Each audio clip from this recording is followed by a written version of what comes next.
Hey there, welcome back to another travel diary. In today's video, we're going off the beaten path in Paris. Instead of just sticking to the classics, we're exploring cozy cafes, hidden gardens, unexpected bits of history, and we'll still end the day with those sparkling Seine views, so let's get started.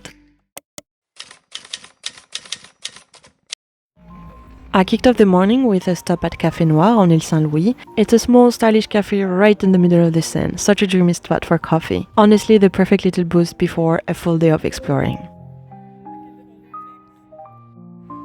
From there, I headed over to la Coulée Verte, also called the Promenade Plantée.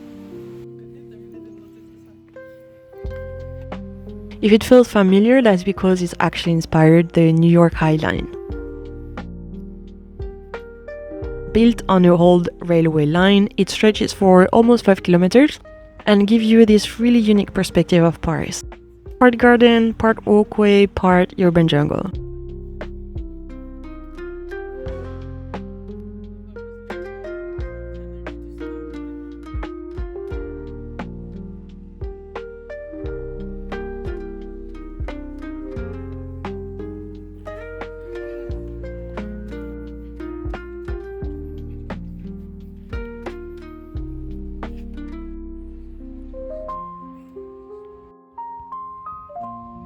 After the stroll, it was time for some food, so I stopped at Jodhpur Palace, an Indian restaurant not far from the area.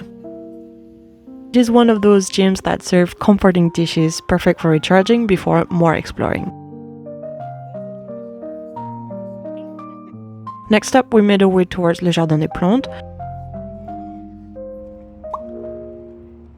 Le Jardin des Plantes is one of Paris' oldest and most beautiful botanical gardens.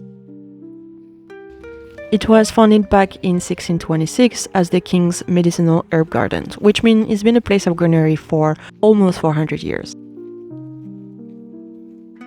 Walking around here always feels so peaceful, even though you're right in the city. They even have a small zoo tucked inside.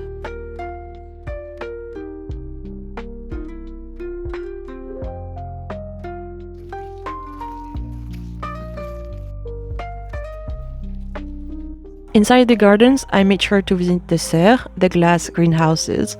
They are stunning, both inside and out, and they house plants from all over the world, from tropical palms to desert succulents.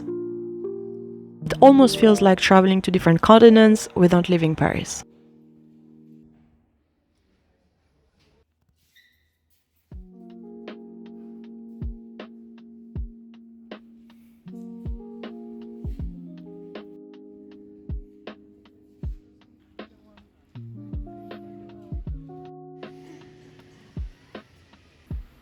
After that, I walked over to the Mosquée de Paris, one of the largest mosques in France.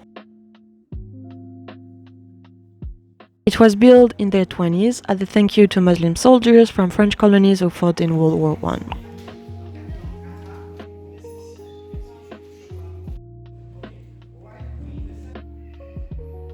The architecture is absolutely beautiful, but what I love most are the gardens. They are calm, shady, and filled with fountains, making them a perfect place to slow down.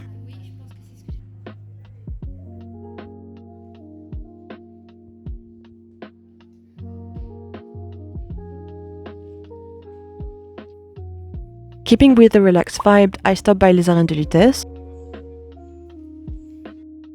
This is a hidden piece of Roman history in Paris, a 1st century amphitheater where gladiators once fought. Nowadays, it's a neighborhood park where you will see people playing pétanque or just hanging out. It's wild to imagine the contrast. After soaking that in, I did something refreshing, so I stopped at le Renard Café for a matcha and yuzu lemonade. A fun mix of Japanese matcha and citrus yuzu, super light, tangy, and perfect for a warm afternoon.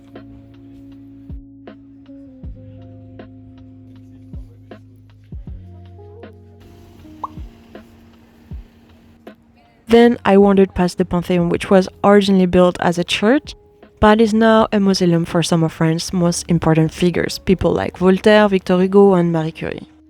It's one of those buildings you can't miss because of its huge dome towering over the Latin Quarter. From there, I walked to the Jardin du Luxembourg. It's one of my favorite places in Paris. Elegant, green, and lovely. The highlight here is always watching the kids sailing little toy boats on the big fountain pond. It's been a tradition for decades, and the boats are still rented from the original wooden kiosk that dates back to the 20s.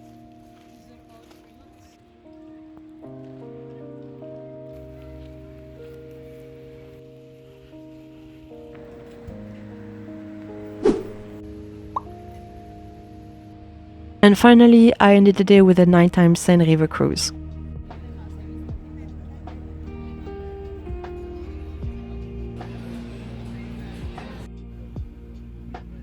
We started at the Eiffel Tower, all glittering on the hour and floating past of some Paris' most iconic landmarks.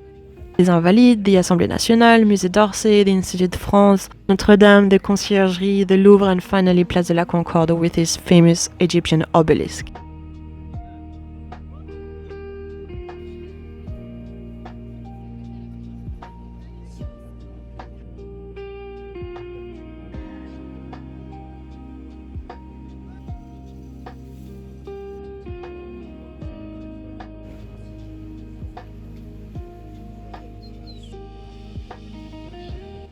Seeing Paris lit up from the water was the perfect way to wrap up the day.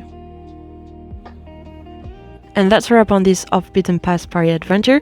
Thanks for tagging along. If you enjoyed it, don't forget to like and subscribe for more travel diaries.